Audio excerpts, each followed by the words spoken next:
This group of riders is really starting to increase the tempo now as we make our way onto the course. So this time round we'll have 3 laps of racing to go. Good track.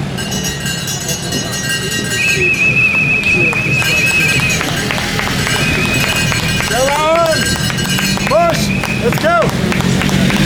Go!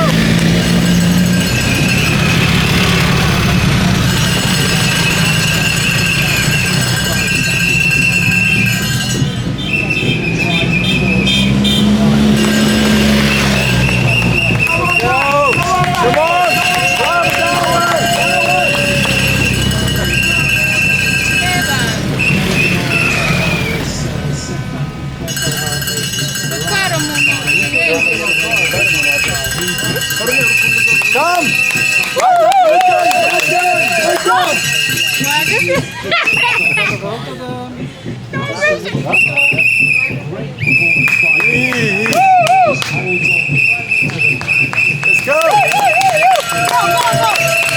Come on, blow it downward!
Venga!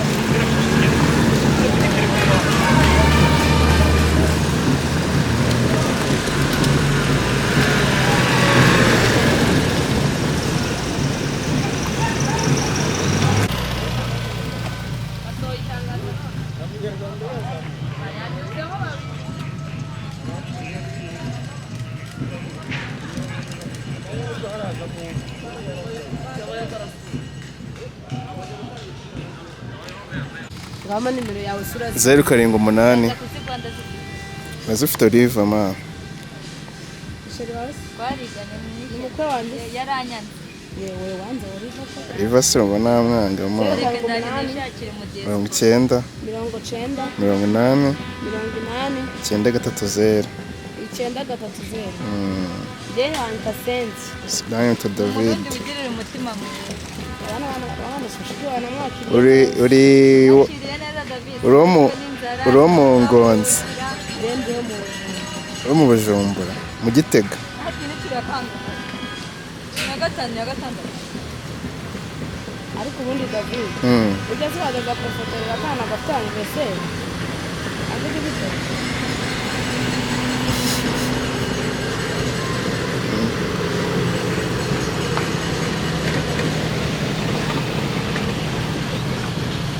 bakiraza kuzimaza edikiri ndaza kuzigura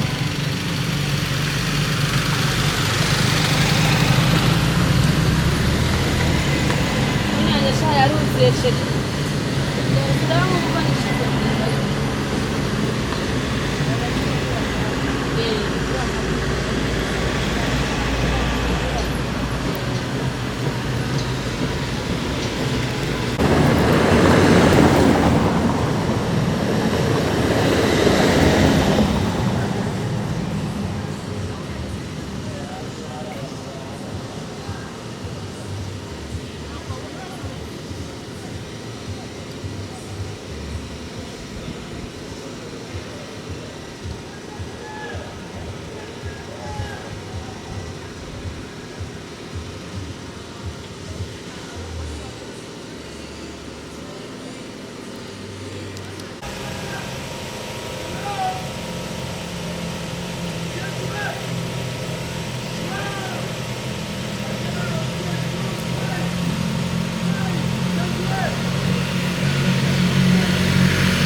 ubundi bamanuka kuri Medihill abo no muganiriro nimero 111 Lawrence Lawrence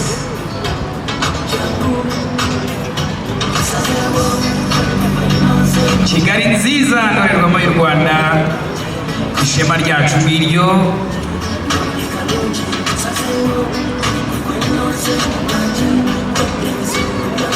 umurwa rero wakiriye ku nshuro ya mbere Afurika yakira shampiyona y'isi ngiyo Kigali yacu ngiyo Kigali yanyu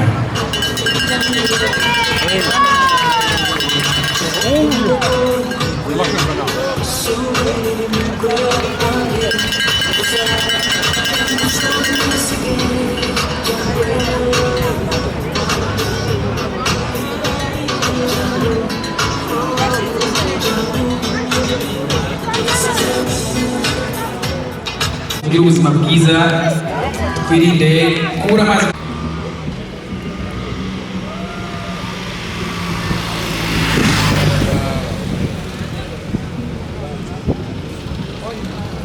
si umunyarwanda yacu yarangiza buriya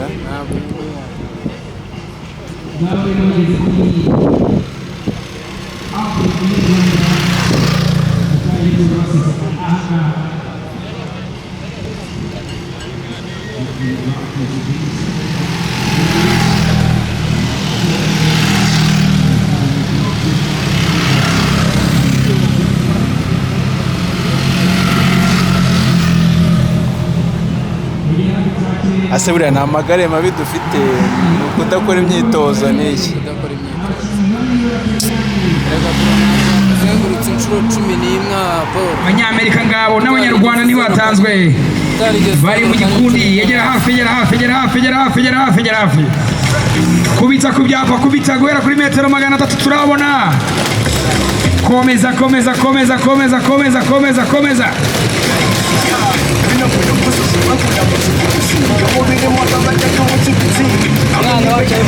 dore ngabo rero ababiligi 5 abataliyani 4 abanyesipanyoli 2 abanyapolandi 3 abanyafurika y'epfo ngabo tubakire amashyi Kigali cyafitemo babiri hano pe. Well, the beat is on, and here come the riders. They'll be looking up at the arch with 8 to go out of 11. 3 have been completed, and the full Belgian Armada at the front. 1, 2, 3, 4, 5 athletes are sitting there and dominating this race. With the winner of the Poles, Italians, Spaniards, Germans, and it's in the French just there.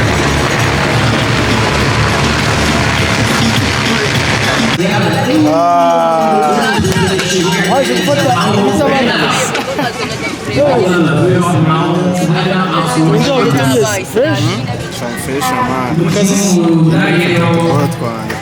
fresh man fresh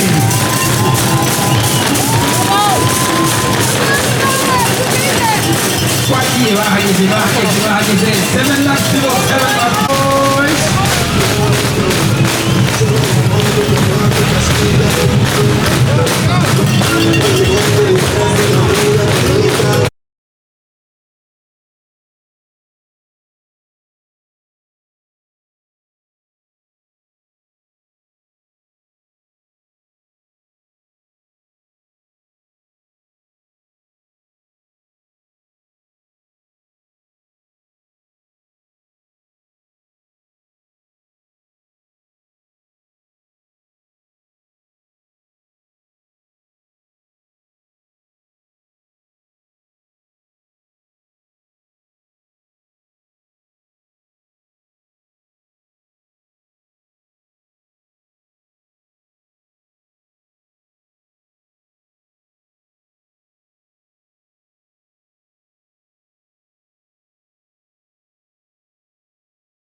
El Tractor on the Belgian team.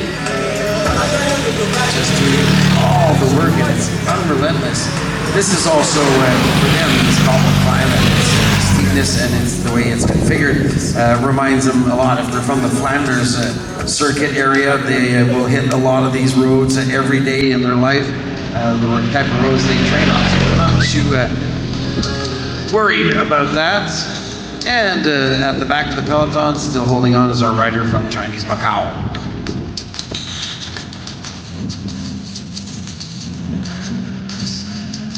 $200 meters to the end of the pavés.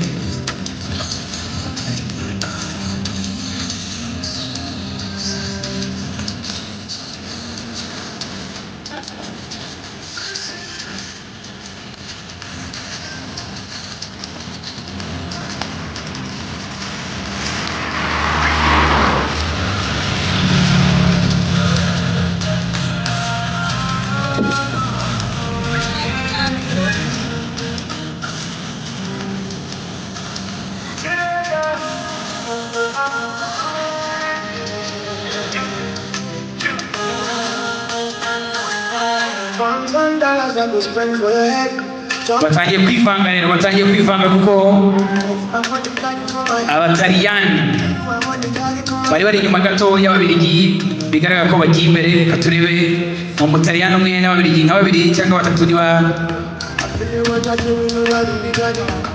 turebye neza niko bimeze. Ariko harimo niba nibeshye umunya Austria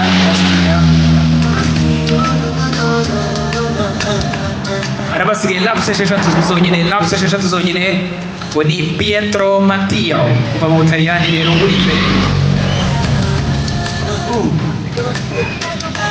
Umunyamerika rero niwe uri imbere, ahamagara bagenzi be ngo baze. Umunyamerika wese ahamagara bagenzi be ngo baze rero bamufashe. Tubakire mu kanya gato cyane, tubakire bageze muri metero 300 kugira ngo Well, for the first time, it's not going to be the Belgians that are driving us through. It's going to be an Austrian, a Frenchman, a Portuguese rider. The Slovakian tried to make a move, but nobody reacted, and he kind of just shrugged his shoulders and said, I'm not going to play decoy here. And it's going to be Österreich leading them through, though. The Americans for the first time, the USA showing up in the front there. So we are going to be looking at 6 laps to go. 1 hour, 48 minutes of racing, and Belgium is finally going to go by first. Hamagara bagenzi, babwira bagenzi bati nimuze. 6 laps to go. 6 laps to go. Yeah, izo morali zo dushaka, iyo morali zo dushaka kabisa. 6 laps to go. Reba kuri fit zone ukuntu babikaze rero. Ureba umukinnyi wawe ko it's Schufs Matteo for Italia.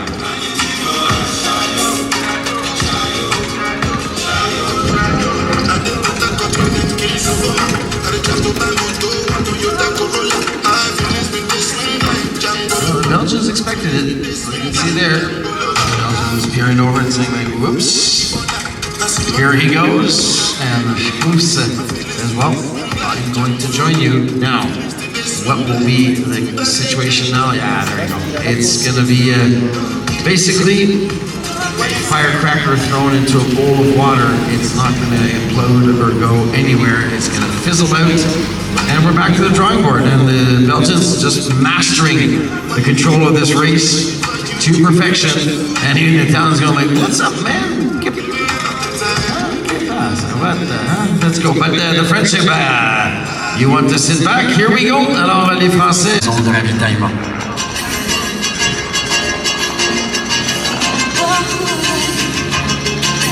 And here comes the cleanest city of Kigali. Beautiful city of Kigali, the proud host city of the 2025 UCI World Championships. And the Slovenian Komac number 27. Bagarutse rero bakiri bane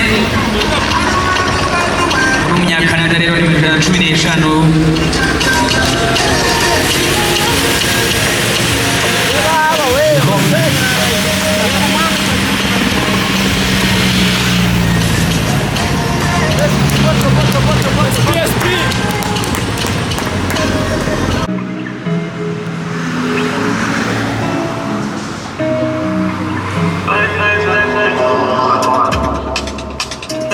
Fast life, but I say it is and you see my life. Show you my best friend. I give you my last guy's best. It's always Belgians and Italians leading the pack for this 76.5 kilometers to the end of today's race. But we have more 5 laps to go.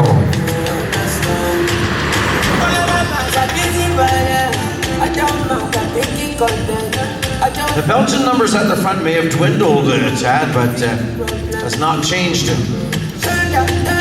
look of the race one bit. They've gone from 5 to 3. A couple of guys taking a breather at the back, probably. Also maybe third or fourth might be done, and that would be the case of Felix. He's disappeared from our picture here. Driving the pace for over 8 kilometers. Would at one point blow a gasket, would be it. Well, we another rider from South Africa, Henry Kraus. Off the back, who's Brian at this point. 5.5 kilometers to go. Let's get ready. They're going to see up on the board 5 laps to go. Welcome to the finish line. And let's see on them one more time. Give it up for these riders. 5 laps to go. 5 laps to go. 5 laps to go. Tubachire mumpingo mana amwe mukwita kubyapa twakira abakinnyi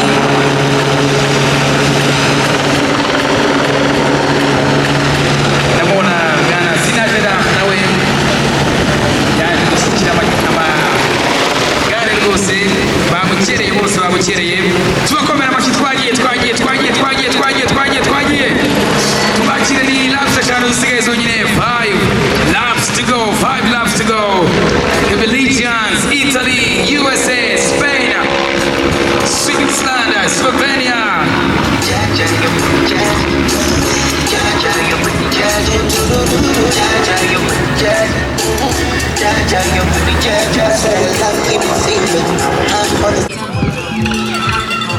Here comes the Paris.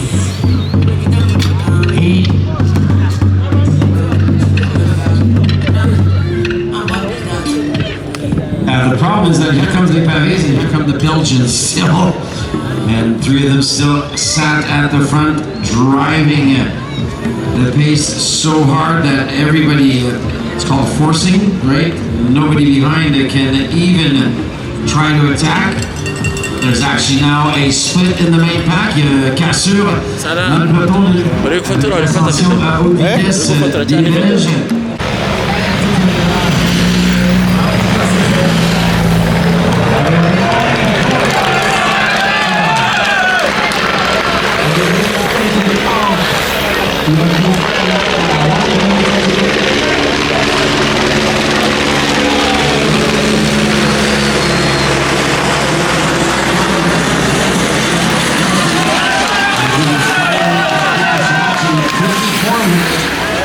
Let's see, and let's make some noise.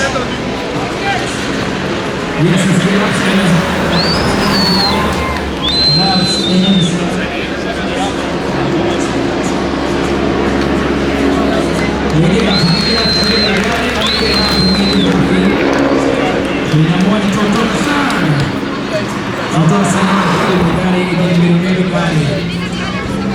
Let's get upstairs.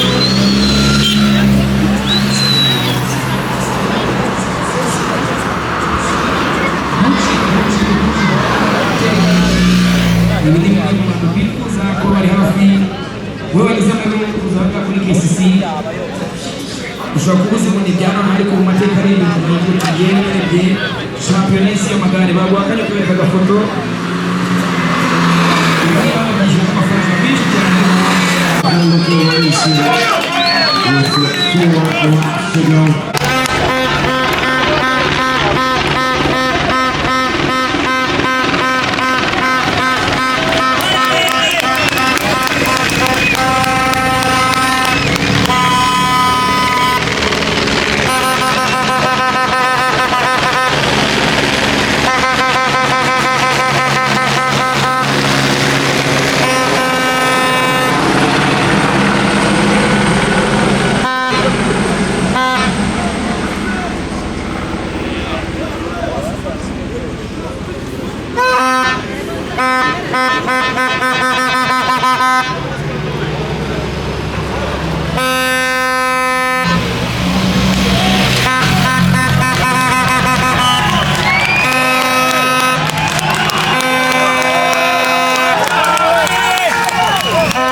Shani hatari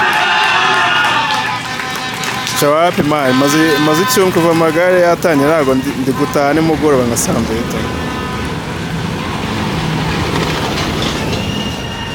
tuyahige mani turebe ko tuzabashaka dore mwaze ko mushaka abantu bashaka amafaranga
Vas Grand frère wakegera wantasu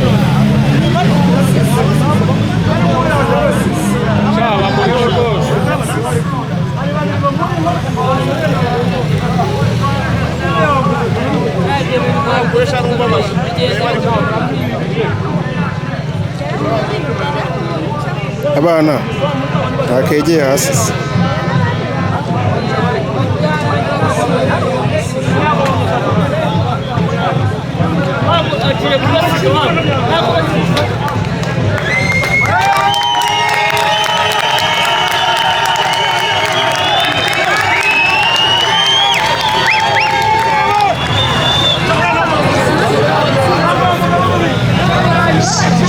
Seconds on the final rise. The Polish run. Yes. Yes,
riders.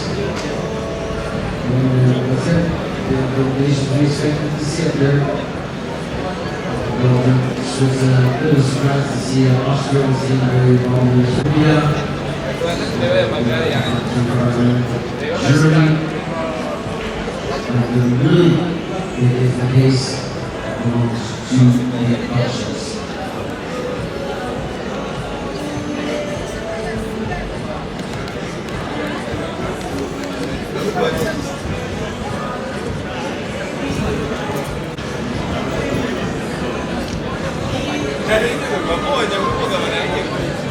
Please mark Luisa. So this is the April Union Conference. Bereni. Andrei.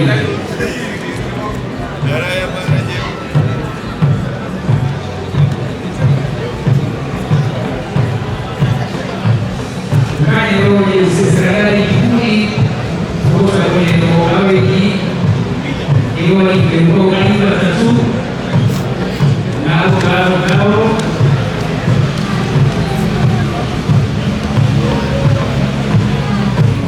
Il secolo di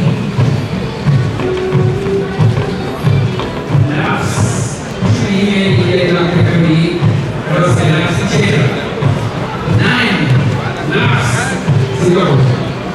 Great Legions leading the crowd. After the Mafora.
Itu